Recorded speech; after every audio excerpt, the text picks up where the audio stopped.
Our topic is blockchain and the exciting world of blockchain technology. What blockchain technology aims to solve.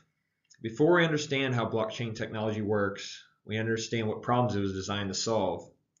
Let me ask you guys a question. How do you tell if something's fake or real in today's world? The answer is we keep a record of it. For example, each dollar bill has a serial number that is recorded by the bank, and his driver's license have driver's license numbers, and there's also voting records. Whenever you want to verify that a document is legit, you just have to look it up with the relevant authority, and they are all centralized, which means there's a central authority, whether it's a bank, state office, or a person that has the power to issue and validate information. All these mechanisms are centralized and have the power to be corrupt or censored. Blockchain is a solution to these problems that centralization presents by allowing the creation, verification, updating of records by everybody. Blockchain in a nutshell is an open censorship resistant method for managing records by the public, making them almost impossible to falsify. Blockchain technology is a solution for the problem of centralization. It keeps records without any need for a central authority. Why do we call it blockchain? Call it blockchain because it owes its name to how it works and the manner in which it stores data, namely that information is packaged into blocks which link to form a chain with other blocks of similar information. You can see below there's a picture here, and each transaction is linked together or chained together, and each block is linked to the data of the previous block, and we have a chain of blocks. So there's four elements to a blockchain. The first one is a peer-to-peer network, which is a network of computers known as nodes that are equally privileged. An example would be like the internet, and you need this to be able to communicate and share with each other remotely. Second element is cryptography. It's the art of secure information in a hostile environment. It allows you to verify messages and prove the authenticity of my own messages. And you need this since anyone can join the network, even bad actors. The third element is a consensus algorithm. You need to agree on the rules to add a new page or block to our records. Proof of work is the algorithm type used. In order for someone to earn right to add a new page to our ledger, they need to find a solution to a math problem, which requires computational power to solve. Computers around their network run the calculation and solve the math problem. When one finds a solution to the problem and displays it to your network, they're displaying proof of work. The fourth element is punishment and reward. It's derived from game theory and make sure that it will be in people's best interest to always follow the rules. It gives a reward to people that help maintain our records and add new pages. The reward is a token or a coin that is awarded each time a consensus has been reached and a new block is added to our chain. On the other hand, bad actors that try to trick and manipulate the system will end up losing money they spend on computational power, or the coins can be taken away from them.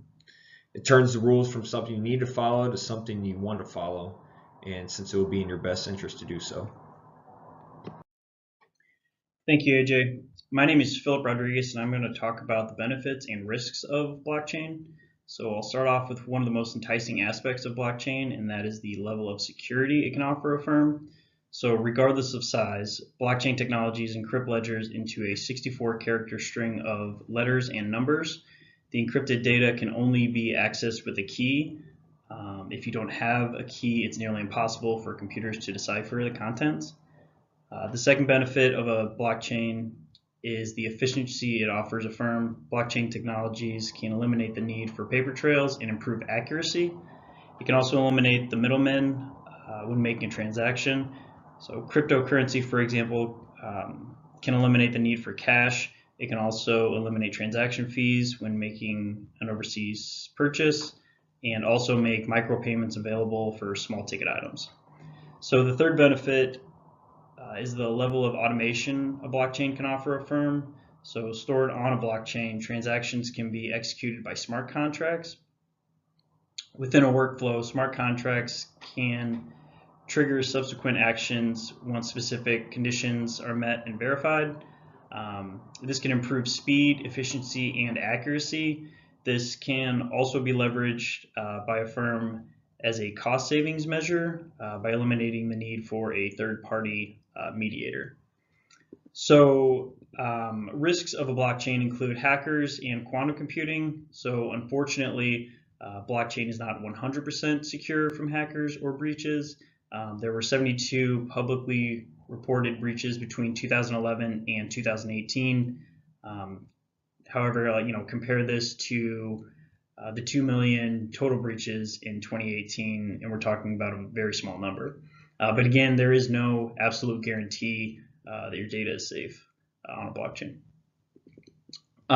So one of the threats to blockchain is quantum computing. Quantum could surpass blockchain as a dominant technology. Blockchain runs on classic computers. They use bits which exist in a state of 1 or 0. However, quantum computing can exist in a superposition state of both 1 and 0 at the same time. This would make quantum computing much more powerful than classic computers. Blockchain has low barriers to entry because it is not proprietary. However, an experienced or knowledgeable user will be needed to leverage the technology effectively. The technology works best in a scalable network with a lot of users. So the more users you have in your firm using it, the better. This offers more visibility and traceability. To talk more about some of these applications of blockchain, I will hand it off to Rachel. Thanks, Philip. Like Philip mentioned, my name is Rachel. I'll be going through some of the applications of blockchain in the real world. So the type of blockchain you guys are probably most familiar with is cryptocurrencies or Bitcoin, but there are plenty of other applications in other industries to consider. Conflict-free sourcing is a big aspect of blockchain transparency. So De Beers Diamond company is using blockchain to trace their diamonds from mine to customer. What this helps them do is combat fraud in the diamond industry, and in an industry where the thought of blood diamond and the blood diamond industry is pretty relevant for a lot of people. This helps them ensure that their customers are receiving conflict-free diamonds. Other mining companies are following suit. There's gem companies. Rio Tinto, who's a global aluminum company, is doing the same to give their customers more visibility. Healthcare is using blockchain for quicker access to records and faster diagnosis of their patients. The other benefit in healthcare is that it can anonymize the data for medical research so that medical breakthroughs can become more prevalent. And CDC is also looking at partnering with GEM operating systems to use this for monitoring infectious diseases. Potentially when we have the next global pandemic, this could come in handy. Nationwide Insurance is another example of a way to use blockchain for real-time proof of insurance to expedite the claim process with their new pilot risk block. So this, again, can help eliminate some of the pain points for insurers, law enforcement, and those involved in the claim process. There are a lot of other applications that we could get into. Cryptocurrency, like we talked about, stocks and bonds, supply chain management. You have Amazon, IBM, Microsoft, other companies using it for shipment tracking and supply chain management. It's touched the entertainment business, and even real estate or matchmaking, such as Ubers and Airbnbs, can use blockchain to more effectively reach customers with their services. The value of blockchain to managers and why it's important for all of us to be aware of what blockchain is capable of is it saves time and money for companies and customers alike. It provides transparency and traceability to products and services, and it's a secure way to share and store information and data. Additionally, it offers solutions to company and customer pain points. So those are the reasons why you should care about blockchain. And hopefully this has sparked a lot of interest and you have plenty of great questions for us. So I will open it up for the Q&A. Thanks.